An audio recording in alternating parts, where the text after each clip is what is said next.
V seriji dokumentarnih filmov Zgodbe lovcev bomo skupaj z lovci odkrivali njihovo naravovarstveno vlogo in njihove poglede na velike zveri v naravi. V tokratni zgodbi bodo Maks Konečnik, Miha Marolt, Anton Marinčič ter Lado Bradač predstavili svoja razmišljanja o evrazijskem risu. Zgodbe lovcev. Ris kot lovec.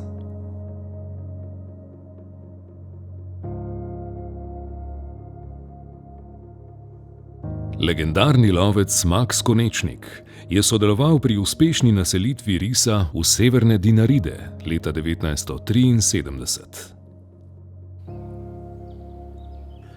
On je šel počasi po cesti ali po stezi, korak za korakom in samo levo, desno z nosom, če je kaj ugotovil, pa se je pa spustil.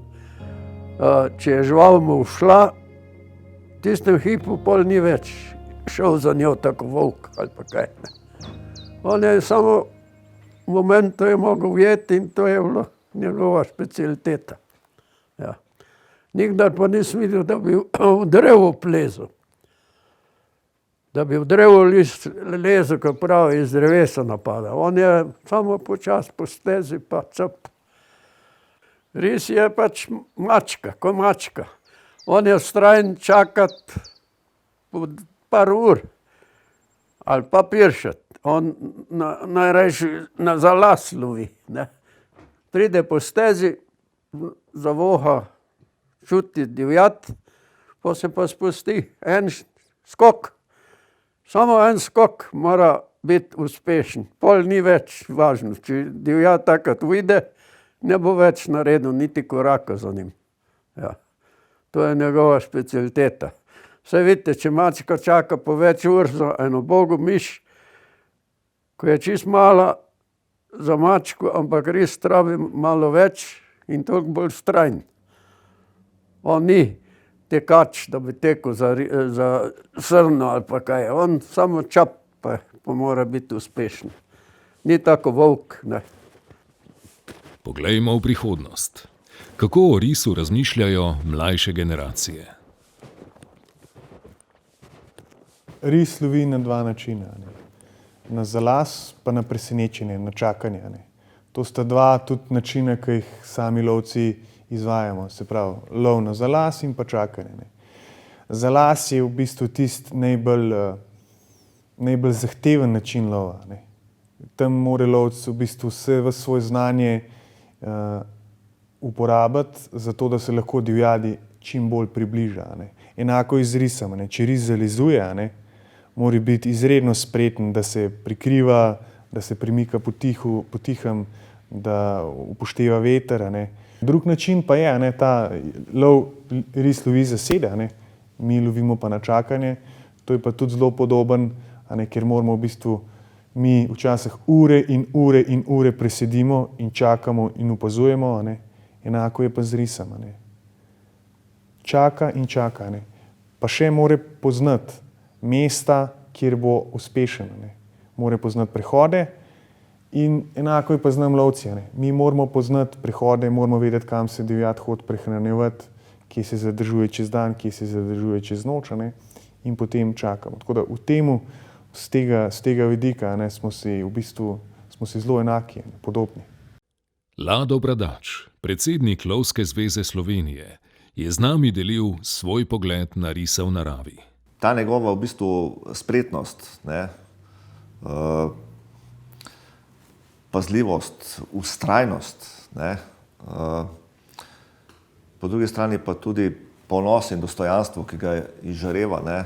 Mislim, da so to ene taki plemeniti simboli, da ga kdorkoli med nami lahko v bistvu z lahkoto vzame za svojega. Se mi zdi, da je resnično to ena taka plemenita žival, ki daje tisto čarobo, daje tisto dodano vrednost. Če drugega ne, ker se v bistvu sprehodim po gozdu, pa poskušam vsaj kakšno sled opaziti. Konec koncev veste, da je ris zelo previden, ga je resnično težko opaziti. Ampak tisti, ki ga vidi, tisti mislim, da ve, da je to nekaj neprecenljivega. Malo kdo ima toliko izkušenj z risi v naravi, kot jih ima Anton Marinčič v domačem lovišču na Snežniku. V naslednji zgodbi nam bo opisal poseben dogodek iz življenja risa, ki ga je od blizu opazoval v lovišču Jelen. Parkrat sem ga videl, recimo, kako pride pit vodo na kalužo, in parkrat sem ga videl tudi, kako lovi. No, lahko povem eno anekdoto, zdaj sem se jo spomnil. Z Tonetom Loknerjem, bivšim direktorjem lovišča Snežnik na drugi strani Hrvaški, šla sva čakat srnjaka k Bukovi vodi, to je en lep les v eni taki dolgi dolini. Travnik je velik skoraj 2 hektarja. No in na odprti preži sva sedela, zagledam se je začela trava premikati. In po tisti travi zagledava risa, kako se plazi proti srni. Srna je bila obrnjena proč od njega, proti nama, ris pa z zadnje strani je šel proti srni. No in to je trajalo kar precej časa, par minut. Na koncu je pred nama to srno vplenil. Fascinantno je bilo to, kako je srno prijel. Srna je bila težka 16-18 kg, najmanj. Kako je to srno prijel in jo kot pes, ki aportira, odnesel v dolino. In odnesel jo v dolini nisva več videla, kako je. In ker naj je zanimalo, kako je, sva šla s preže in sva ga zapiršala, sva ga zalezla in sva ga opazovala, ko je jedel. Moram reči, to je bilo eno tako doživetje, kjer sem praktično v naravi videl, kako pleni, kak lovec je, kako zna in kaka mačka pravzaprav je. Ne? Ti možje pripovedujejo o risu veličastno in s spoštovanjem.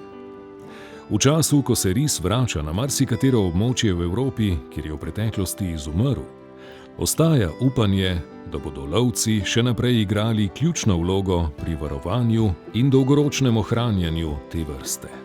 Jaz težko rečem, da je kakršnakoli slaba lastnost risa, če živi v nekem naravnem okolju. On je pač sestavni del tega naravnega okolja. A veste, ne moramo reči ne plus, ne minus. Tako kot je jelenjad sestavni del gozda, pa mogoče kdaj kaj objeda, seveda se živi v tem naravnem okolju 10.000 let pred nami. Ne? Je živela v bistvu v tem prostoru, s tem se je začelo. In tudi ris je v bistvu nek sestavni del tega naravnega okolja. Zato ne smemo dopustiti, da bi izginil.